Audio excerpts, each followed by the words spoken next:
What's up, guys? It's NoName4505, and what we're gonna do now is some moveset analysis and some potential speculation over the new Mega Pokemon and stuff like that. But yeah, basically all it is just like a little bit of a moveset. And again, at this point, since they're not even out, we don't know how they're gonna react in the metagame. So we don't know. So like we don't know what's necessarily effective or not, but. I'm just doing these because like these are more so speculation and just because like things are things. Oh my god, I can't speak. But yeah, like we'll kind of know how things are. So, since I just did a live with Mega Glalie, I'm gonna do an analysis on Mega Glalie, and after I do a live with like each Mega on the Omega Ruby Alpha Sapphire other metagame of the month ladder, leading up to it, I'll probably just post the live of it. Or not alive, but I'll post an analysis of that Mega and kind of break it down. So Mega Glalie's up first here, and this set we're just gonna call the well, first of all, let's take a look at its base stats and compare it to normal Glalie. So if we see Mega Glalie, here is base 80 all across the board.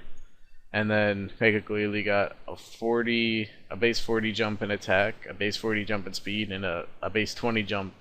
I just said speed here. A base 20 jump in I can't talk. A base 40 jump in special attack and a base 20 jump in speed. So Mega Glalie's offensive stats definitely got an improvement. Are they amazing? No, but they're definitely a lot better in Mega Glalie. A lot more viable than it once was, since Glalie was pretty much at the depths of NU. But now I definitely see it at least becoming a strong NU Pokemon, at minimum. Probably going to go to RU in the early stages, especially because everyone wants to try it out, and because Mega Salamence is going to be very prominent before it gets banned, which I expect Mega Salamence to kind of go out the same way as like Mega Blaziken or Mega Kangaskhan, which is just to get the quick boot, or Mega Gengar. I think Mega Kangaskhan was actually suspected. I don't even remember because it was so long ago, but I expect Mega Salamence to be out of OU within a month. That's just like my expectations. And then after that, Mega Glalie's usage is definitely going to dip. Plus, like, the hype around the game will dip as well, and the hype around all the new things.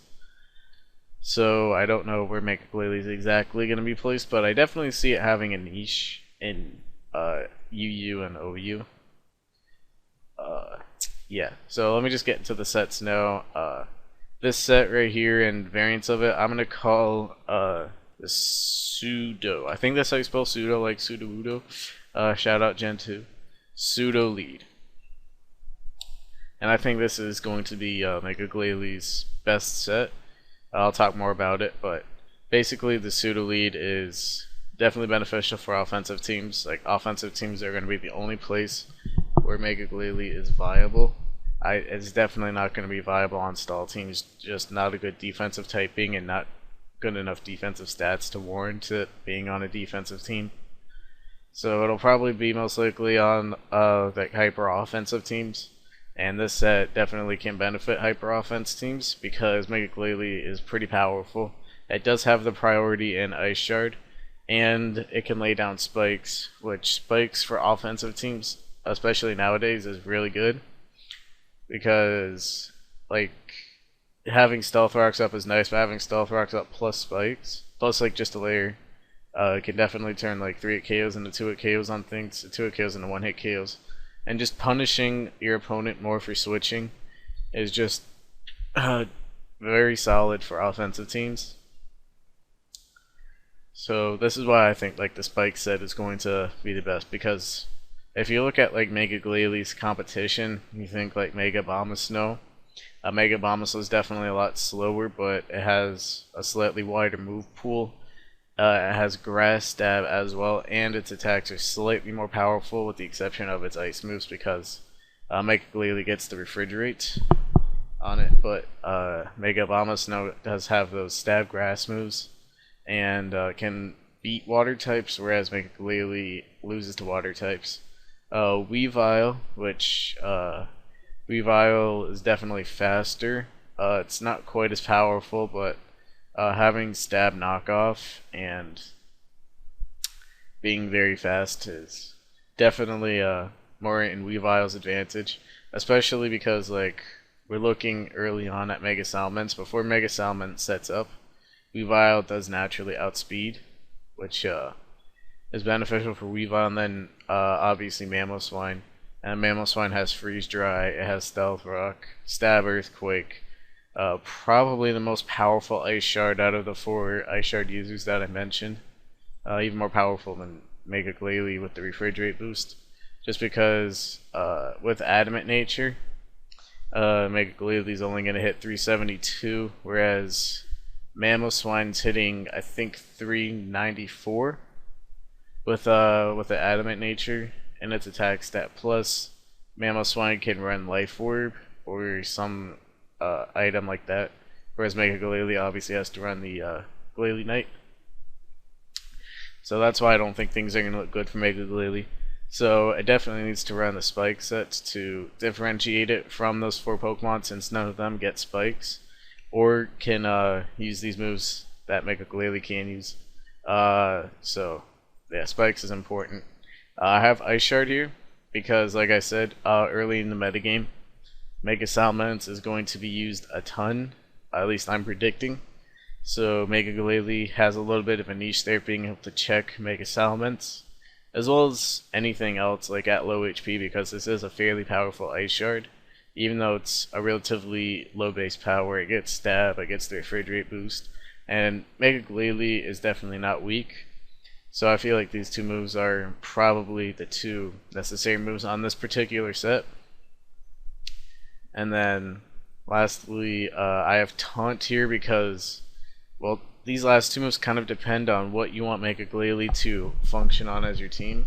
If Mega Glalie's sole purpose of your team is to set up spikes, I definitely recommend Taunt, because Pokemon like common defoggers like Skarmory, for example, that might be able to come in and think that they can beat you one-on-one.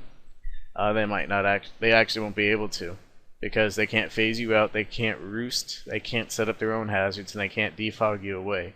So it gives you an opportunity to not only prevent them from moving your hazards or doing anything like that, but it also gives you the opportunity to actually set up on Skarmory and do damage to that. Also, Mega Glalie is pretty awesome because it can set up spikes, and it can also beat Latios and Latias because it can 2-hit KO them with Ice Shard, I believe. Yeah, there's no way Ice Shard doesn't 2-hit KO them. Does it? I don't know. Let me run a calc and then just BRB, just to double. Oh yeah, I just did calc it, and I don't know the exact percent because they don't have Mega Glalie in there exactly. So what I did was I just put Mamoswine in there, and then I gave it 372 attack, and Mamoswine's Ice Shard without Life Orb onto standard Latias is 49.8% minimum.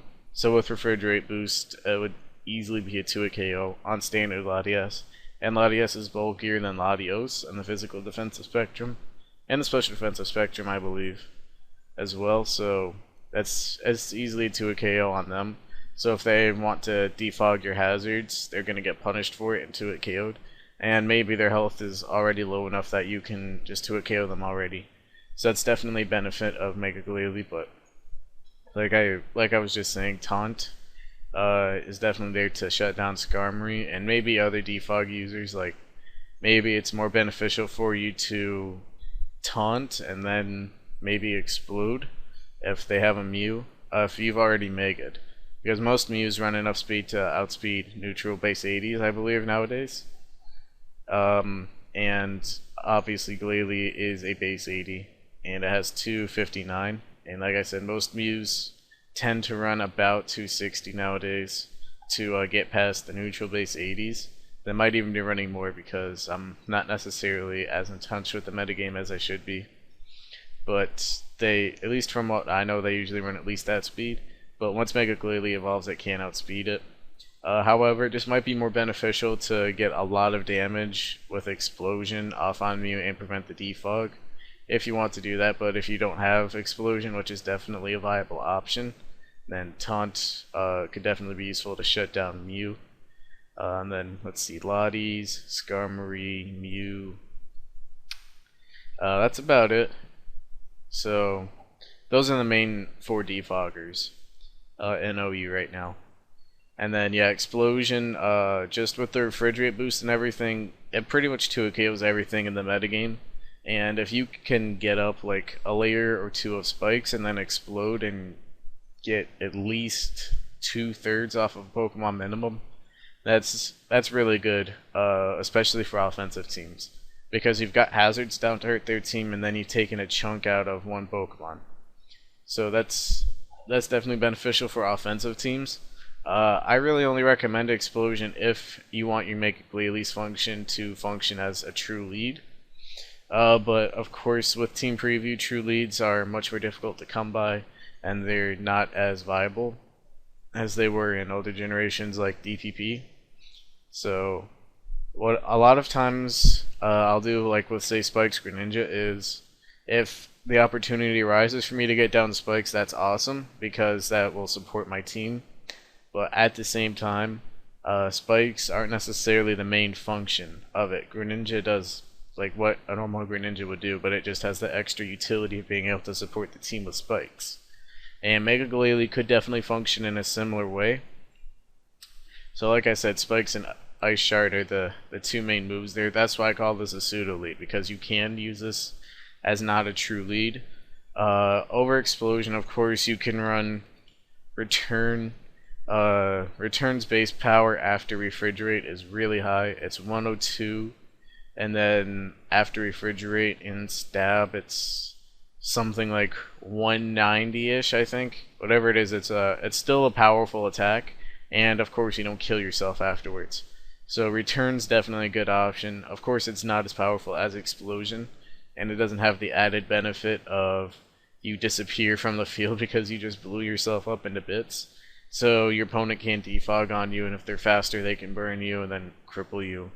And again, you don't sacrifice yourself to give yourself potential offensive momentum. But still, if you don't want to blow up with your Glalie, then Return definitely hits a lot of slower Pokemon for a lot of damage. I just got a drink of water there. And it's beneficial. You can also run Super Fang, which is hello? Yeah, there we go. Super Fang. Which is an interesting little utility move. With Refrigerate, since Super Fang is a normal move, I believe that would make it an Ice-type move. I'm not sure though, but I believe that would make it an Ice-type move. So let's say they have a Pokemon like Aegislash out, which I can't necessarily confirm this because I'm not the most active person on Smogon, but I'm pretty sure when Omega Ruby and Alpha Sapphire come out, the first thing that the OU Council is going to do is resuspect Aegislash and Mega Mawile. So Aegislash and Mega Mawile might be, will actually more than likely be floating around in OU with all of the new Mega Pokemon. So like I said, maybe a Pokemon like Aegislash or Mega Mawile, which isn't going to be hit by, that hard by your ice moves, you can take half their % off. So like if your opponent's in an unfavorable lead and then you set up a layer of spikes and they go out to Aegislash, then you can Super Fang. Of course, you could also run Super Fang and Explosion. And then, like I said, if they switch out to their Aegislash, you can Super Fang. And then, since most Aegislashes only run max HP, they don't run like any defense investment, you can just go for Explosion as long as they don't King Shield, which they probably won't if they see Spikes and Super Fang. Then you can just Explode and potentially take out Aegislash. Again, I'm not sure about that, but you probably can.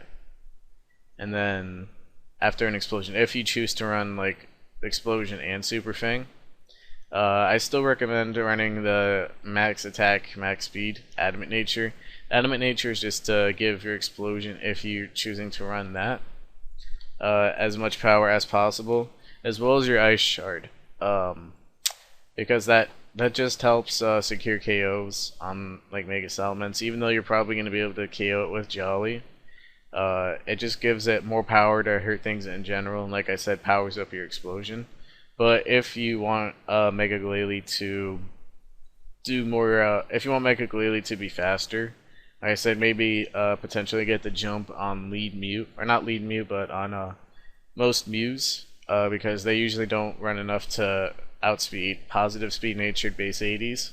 So you can potentially get the jump on me before you Mega Evolve and then taunt. So that's definitely useful, and then just getting up faster spikes. But it all depends on what you want Glalie to do. Do you want it specifically to be there to lay down spikes? Or do you want it to be a Pokemon that has that spikes utility but function in other ways? So that's the thing there. We can take a look at some of its other moves. This is just one particular moveset. I will be doing other movesets for Mega Glalie as well, but this is just one moveset. So as you can see here, there's Body Slam. Again, that's Refrigerate boosted. Potentially could get a Paralysis. That's definitely an option because, again, Body Slam is pretty powerful after Refrigerate and Stab. And yeah, just the Paralysis chance is useful. Crunch to hit Ghost types, and Aegislash. Earthquake to hit Aegislash, which would be a better option than Crunch. And just Steel types in general, although like Skarmory, which is probably going to be the main switch into this, obviously isn't affected by Earthquake. But again, that's why we have Taunt to shut down Skarmory. Double Edge is even more powerful. I think after Refrigerate and Stab, its power is like, let's see, doing mental math. 180 was 20%. It's over I know it's over 200. I don't think it's quite at Explosion's power, especially after. Yeah, it's definitely not near Explosion's power, but it's like 220 or 230. So it's definitely powerful Double Edge, but of course there's Recoil. Facade's another niche option because, again, it's just going to be powerful. And like, let's say you get burned by Mew, or just by some Will-O-Wisp user like, I don't know, Heatran. Let's say that as well, then Facade actually won't lose power if you're burned. So if you use Facade, it'll gain the Guts boosted power, and it'll be just like you weren't burned when you use Facade, so that's definitely useful.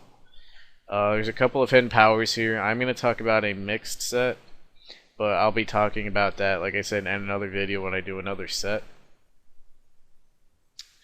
Like I said, there's Super Fang, like I mentioned. Toxic, I guess, is just like a niche attack. Like, if there's just something that you want to hit and you don't feel like hitting it, then yeah, you can just go for Toxic, I guess. Substitute could be an interesting option because Mega Glalie is definitely not slow, and it has a lot of. It has pretty well rounded offensive stats. So Substitute could be an interesting option, but personally I don't think it'll be that useful. Giga Impact, of course, if you want to be that dude, but I don't know. That's personally not for me. And then, yeah, there's not too much here that's useful. If you're playing VGC and you want to be that dude who uses Sheer Cold, then go for it. But I don't know. So yeah, Mega Glalie doesn't have that many other options. Like I said, there's a mix set that's in here as well, which I'll be going over in another video, but not in this particular video, because this is just focused on the Psudo Lead Spike set, and that's pretty much it. Like I said, Mega Glalie doesn't have that many options for a move pool, which is one of its problems, but I think it has the tools to definitely be a viable Pokemon. Whether or not it's outclassed by other Ice Shard users is another question, but Mega Glalie, you have to, like when you use Mega Glalie, you have to use the options that it has, which is Spikes, Taunt, Explosion, like I said, Super Fang, just very powerful attacks with the Refrigerate. You have to use those to its best advantage. So even though it might not be as good as, say, Mamoswine, it definitely has some options to use it on a team over Mamoswine. So yeah, that'll be it. There's people slamming doors and stuff, but yeah, that should be it for this video. And I hope you all have a good day, and peace.